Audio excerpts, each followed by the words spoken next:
اهلا وسهلا بيكي ومنوره فعاليات مهرجان ايجي فاشن. اهلا وسهلا بالاحباب، زارونا والملقطاب. بدايه كده واضح انك انت ملكه جمال وبرقص شرقي. نورهان احمد، ملكة جمال العالم العربي 2020. حلو كتير الاسم، عاشت الاسامي. يعيشوا حبابا. الفستان ده تصميم مين؟ فكرته جت ازاي يا نورهان؟ دي التاني مرة البس فيها من مصمم سوري. يا زين ما اخترتي. عمر محفوظ. طبعا بقول له شكرا جدا على الاطلالة الحلوة. لك عم تقولي لي شكرا، لك انا اللي لازم اقول لك شكرا. تفضلي تفضلي. ملكات الجمال دايما بيتجهوا يا اما تبقى ممثله يا اما تبقى مذيعه، انت رايحه في انهي سكه؟ الاثنين بصراحة، انا طماعة شوية. الاثنين. حلم حياتي الصراحة ان انا اطلع على شاشات التلفزيون اقدم برنامج يكون خاص بالسيدات. طيب ماشي الحال، واللي ما بيثبت موهبته نرفعه فلقة. الست الحلوه بتتعرف من ايه؟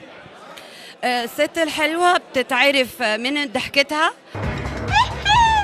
من ريحتها، من اطلالتها. يعني هي دي بالنسبة لي الست الحلوة. لا البنت خبرة بصراحة، يعني خبرة. انت مع ان الست تعمل عمليه تجميل ولا لا؟ لو احتاجت الامر ان هي تلجأ لعمليات التجميل اتس اوكي. تضرب انت والعملية، كل شيء لي عملية. بس انا يعني كنصيحة مني انا كملكة جمال للبنات، حبي نفسك زي ما انتي. هذه نصيحة من اخ لاخو. اشتغلي عليه وهتبقي احلى ملكة جمال في العالم. كل السيدات اصلا ملكات جمال. لحمة بعيوننا، منين جايبين هالجمال كله؟ ملكات جمال ما هيك. بيقولوا ان الست المصريه اقل الستات جمالا في العالم العربي، صح ولا غلط؟ انت شايف ايه؟ سندريلا والحشا سندريلا. طبعا انا عارفة ان ناس كتير هتقولي ان انا شبه ايشواريا. عم تشبه لي حالها بالممثلة الصفيرونية. قلتي شيء؟ قلتي شيء؟ ما قلت شيء. فكرت. هل الست مطلوب منها تبقى مثيره عشان تلفت الانتباه؟ في ساعات في ظروف معينة بتجبر البنت ان هي ممكن تبان بشكل يبان. والحشا عم تحكي جواهر، جواهر عم تحكي يا مرتي. جودة جودة. بس انا ضد العري. هلا سدي بوزك هلا. كم عمليه تجميل عملتها نورهان؟ ولا واحدة. يعني زبدة الحكي انك ما رح تعترف. والله والله والله ولا واحدة. لا تعترف، ما بحلف غير الكذاب، ومهما حلفت ما رح اصدقك. ولا شفايف ولا رموش ولا بوتكس ولا فيلر. ما اعترفت. مجنون هذا. قال تعترف لكن لا تعترف، إذا اعترفت فضيحة بلا. بتحب الراجل التوكسيك ولا الراجل الضعيف ولا الراجل القوي؟ لا، الراجل القوي. اسمعوا لها شوفها، شوفوا لها السمعة. شو يعني مختار؟ يعني راحت علينا؟ يعني اكتر حاجة انا بحبها ونفسي في شريك حياة ان هو يكون راجل قوي وراجل صاحب قرار ويعرف كويس قوي يحكم.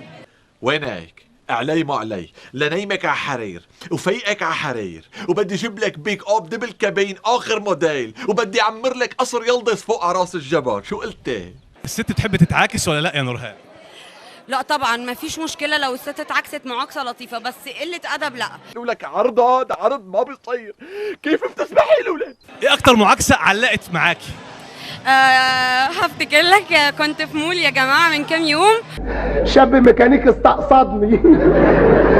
وكنت بشوف الفستان، مرة واحد لقيته بيقول لي على فين يا جميل؟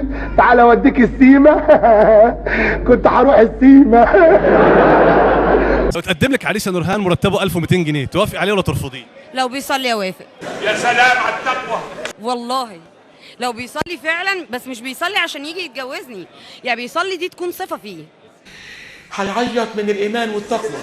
وأمنية حياتي إن أنا أكون مضيفة طيران على طيارات خاصة تابعة للجيش والجيش المصري، وأنا اللي أستقبل رؤساء ووزراء الدول الأخرى. ايه؟ أنسة ديبة عم تحكي بالسياسة. أنسة ديبة فما جال تفوتي تنقبري تقشري كوسة وبطاطا أحسن لك.